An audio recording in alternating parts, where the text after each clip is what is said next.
আসসালামু আলাইকুম সম্মানিত বন্ধুরা, আজ আমরা জানব কোরআনের এক অনন্য ও বিস্ময়কর কাহিনী। এক নবী, এক পাখি আর এক রানীর হেদায়েতের ঘটনা। এটা শুধু ইতিহাস নয়, বরং হিকমতের এক জীবন্ত শিক্ষা। এই কাহিনী সূরা নামলের বর্ণিত রয়েছে। সূরা নামল ২৭ নম্বর সূরায় ২০ থেকে ৪০ পর্যন্ত আল্লাহ পাক রাব্বুল আলামিন সুন্দর করে এর বর্ণনা করে দিয়েছেন। সুলাইমান আলাইহিস সালাম, তিনি ছিলেন একজন নবী, খেদারে একজন বাদশা এবং জ্ঞান ও কুদরতের অনন্য এক প্রতীক। আল্লাহ তাকে এমন ক্ষমতা দিয়েছিলেন যা আগে কাউকেই দেওয়া হয়নি। তিনি পশু পাখির ভাষা বুঝতেন, এমনকি জীর্ণ মানুষ নিয়ে তিনি বাহিনী তৈরি করতেন, বাহিনী পরিচালনা করতেন। হুদহুদ পাখি, তার একটা হুদহুদ পাখি ছিল। একদিন তিনি পাখিগুলো পরিদর্শনে করছিলেন।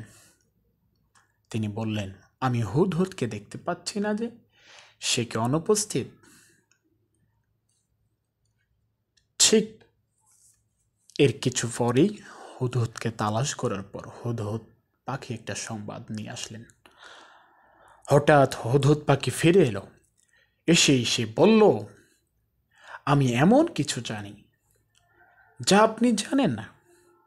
তখন বাদশাহ সুলাইমান বললেন, কি এমন জানো তুমি যেটা আমি জানি না? আমি গিয়েছিলাম সাবা নামের এক রাজ্যে। সেখানে একজন নারী রাজত্ব করত। একজন রানী ছিল, তিনি রাজত্ব করতেন। তার নাম ছিল রানী বিলকিস। তার সিংহাসন এত বিশাল, কিন্তু সে এবং তার জাতিরা সূর্যের উপাসনা করত।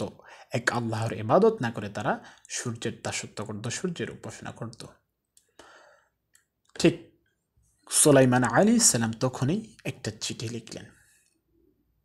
সুলাইমান আলাইহিস সালাম বললেন, ঠিক আছে, আমি তাকে একটা বার্তা পাঠাবো। এটি ছিল এক দাওয়ার চিঠি।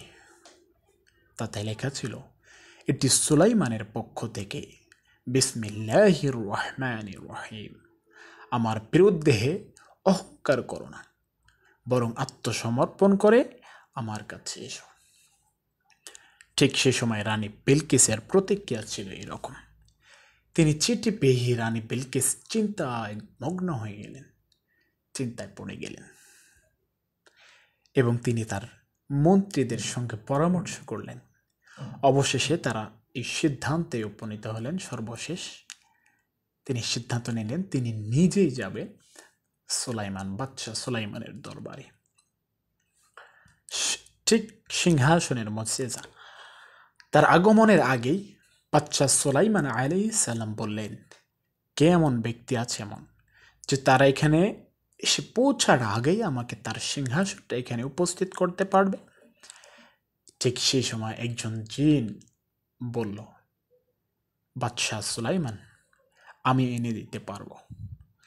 আপনি চোখের পলক তার আগেও আপনি এখান থেকে আপনার যে সিটে বসা আছেন সিংহাসন থেকে ওঠার আগেই আমি সেটা এনে দিতে পারবো। ঠিক এমন সময় একজন এলেমওয়ালা জ্ঞানী ব্যক্তি বললেন, বাদশাহ সুলাইমান, এটা আমি এর থেকেও দ্রুত গতিতে এনে দিতে পারবো, যা আপনি চোখের পলক ফেলার আগেই এনে দিতে পারবো আমি। এবং তিনি সেটা করেও দেখিয়েছিলেন। বাদশাহ সুলাইমান তার প্রাসাদকে এমন সুন্দরভাবে সাজসজ্জা করলেন, যেটা ছিল কাচের প্রাসাদ, যার নিচে ছিল পানি। রানী বিলকিস যখন প্রাসাদে আসলেন, প্রবেশ করলেন, তিনি ভাবলেন এটি পানির ওপরে।